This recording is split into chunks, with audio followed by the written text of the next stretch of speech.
When boxing legend Muhammad Ali was asked what the central part of his training was in the late 1970s, he said, "Central part is dodging the nightclubs and the parties and the girls, and being in the bed by yourself at 9 o'clock at night. You talk all that running and hitting the bags and jogging and vitamins you won't. Dodging ladies is the main thing." Watching dozens of interviews with professional athletes, you noticed that dodging ladies is a recurring theme. You were all over the press for winning, but also you made a statement. And your statement was that you abstained from sex before the fight. How long did you abstain from sex? About 3 months. Damn! Do you abstain from sex before you working out? Or does it make no difference? To be honest with you, it makes a lot of difference. Really? Yeah, I keep as far away from it as I possibly can. The longer you abstain, you build strength, you build testosterone, energy, stamina, reaction time. Everything is just week by week, it just builds and builds and builds. This practice of sexual discipline is commonly referred to as semen retention. It takes various forms and extends far beyond the sporting world. When I was making pet sounds, I was going through a form of celibacy, which I'm going through now. How did your wife feel about the celibacy? It works out fine. We have an understanding and agreement. There's this whole wave of motherfuckers talking about not busting nuts. Kevin Gates talk about it, Joey Badass talk about it, I heard you talk about it. Semen retention, it's good for you. One nut can make a whole child. You think you can't go the extra mile to do your work or do extra stuff within that? I've been practicing semen retention for the last, I don't know how many years. I don't release no semen. Well, you don't? I aim to please my partner. After the woman come 1,000,000 times, I'm done. Really? Yes, ma'am. This is my life force. You can have many times sex, but you don't have the ejaculation every time. Most men don't know how to have an orgasm without ejaculation. Because they never learn how to hold them. Okay. Businessmen and entrepreneurs have been learning to hold them ever since Napoleon Hill insisted that the mastery of sexual energy was essential to wealth accumulation in his 1937 classic, Think and Grow Rich. The emotion of sex is the most powerful of all emotions. Failure to exercise self-discipline over this emotion probably heads the list of all the causes of personal failure. Most people have dismissed these ideas. I've traveled in some pretty successful circles in my time. You know, I've got friends that have run 8- and 9-figure businesses. They've had several exits. They've been very successful with those as well. Not one of them has ever attributed their success to retaining semen. But some, like Steve Jobs, have been significantly influenced by Hill's teachings. As crazy as it sounds to many people, the idea that men can control and redirect their sexual energies for financial, physical, and spiritual growth has survived for thousands of years. And in the internet age, semen retention is perhaps more widespread than ever. Today I learned, when men don't masturbate for 7 days, their testosterone levels increase by 45.7%. So went the title of a post submitted to Reddit's Today I Learned message board in June 2011.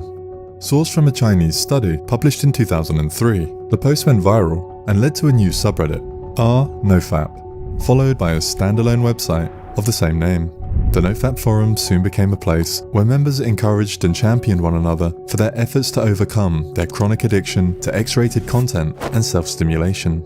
When we have an orgasm, it releases a huge amount of neurotransmitters in our brain. So orgasms can very much work like a drug. When sex is just an end in itself and it's not an expression of intimacy and love, but it's really a way to get an orgasm, then it really becomes all about the dopamine. It's a very potent stimulus, and very potent stimuli of any kind, extremely palatable food, extreme pornography, extreme experiences like bungee cord jumping, those set a threshold for dopamine release. And the higher the dopamine peak, the bigger the drop afterwards. And it's not that you drop to baseline, you drop below baseline. In other words, to compensate for the increase in dopamine in our brain's reward pathway, we essentially go into this chronic dopamine deficit state. And once we're in that state, we are struggling with the addicted brain.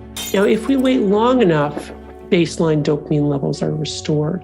NoFap rightly promised that 30 to 90 days of abstinence would restore baseline dopamine levels. Those who tried it noticed beneficial changes and often spoke about them to inspire the rest of the community. The first benefit that I've noticed after 60 days of NoFap is an increase in focus. It's just this unwavering sense of purpose, of direction. You feel fully loaded.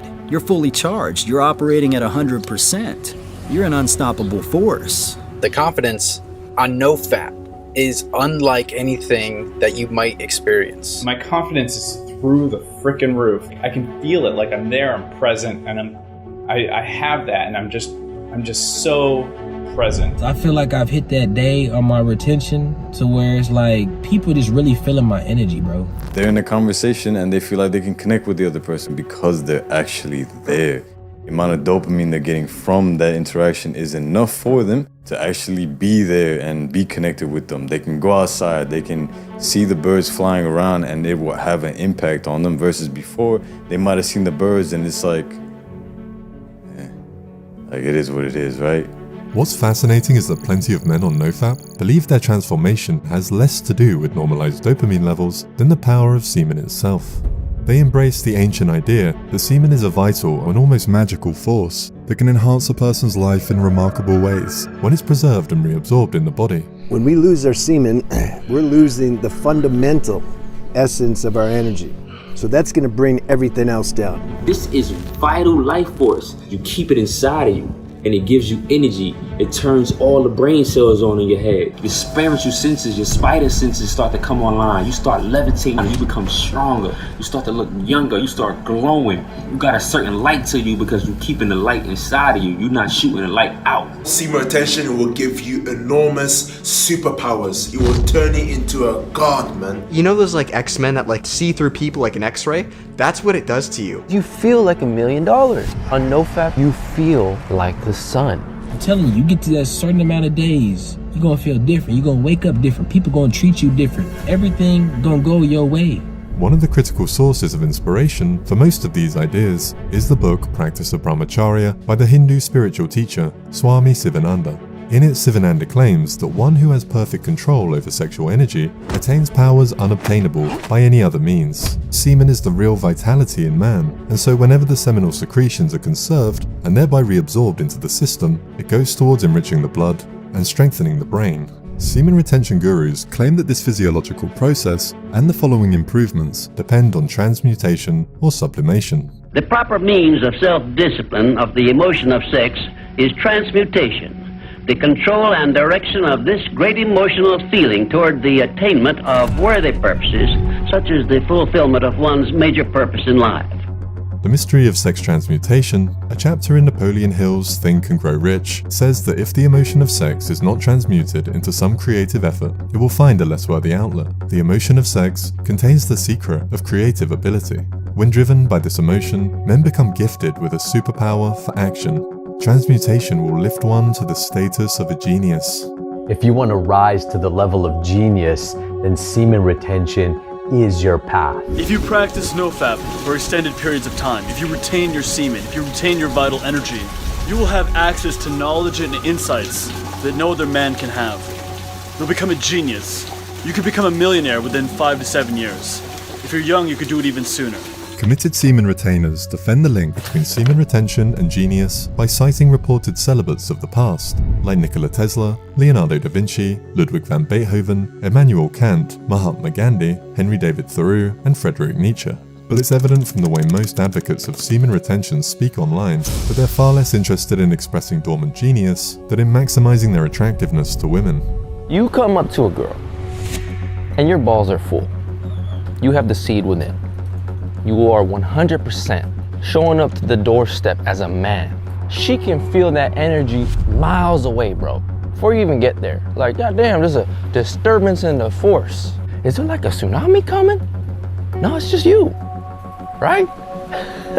When you practice semen retention, you're much more likely to feel very centered within yourself, to have this strong, grounded presence that fills the room. And women can feel this. She's sensing there's something about you, something inside of you that stimulates her inner reproductive fantasies. It entices her emotions, it gets her excited.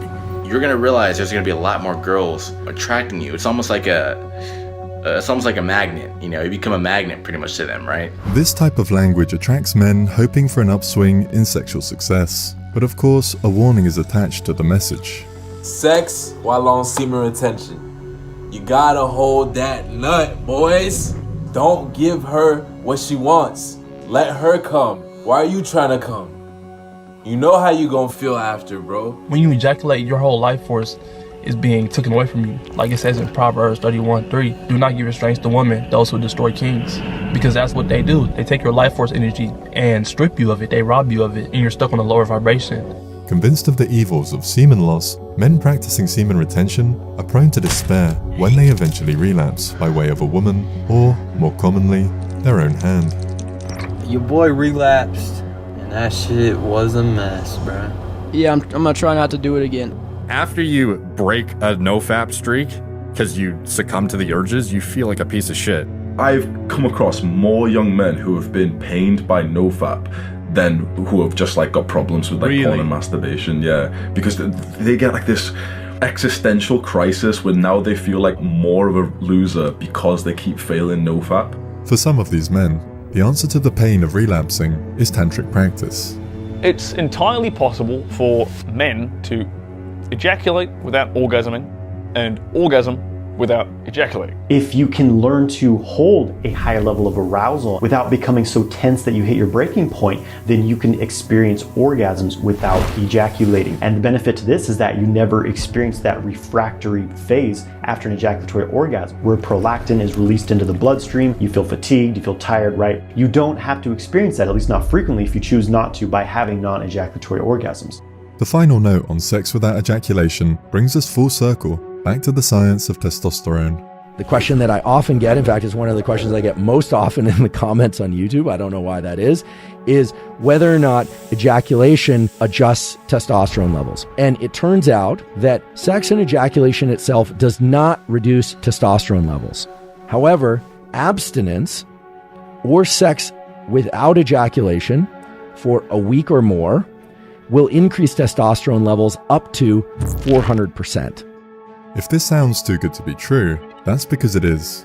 Huberman's wild claim convinced thousands, if not millions, that avoiding ejaculation for over a week was scientifically proven to drive testosterone levels through the roof and into outer space. No one can source a study demonstrating a 400% increase because there isn't one. Huberman made a mistake. The research shows that testosterone levels increase by 45% after 7 days without ejaculation before returning close to baseline on the 8th day. You can get a more significant spike than this in just a couple of hours by lifting heavy weights or winning a competitive game of some kind. The bottom line is that semen retention helps addicts to normalize dopamine levels and aspiring fathers to increase semen volume and sperm count. But beyond that, it appears to be a mystical practice dependent on one's faith. I do not doubt this faith has helped men become sporting champions, lead national campaigns for independence, and God knows what else. That's the beauty of the placebo effect, but the placebo effect has limits. So those who believe that semen retention delivers incredible superpowers may have set themselves up for a fall.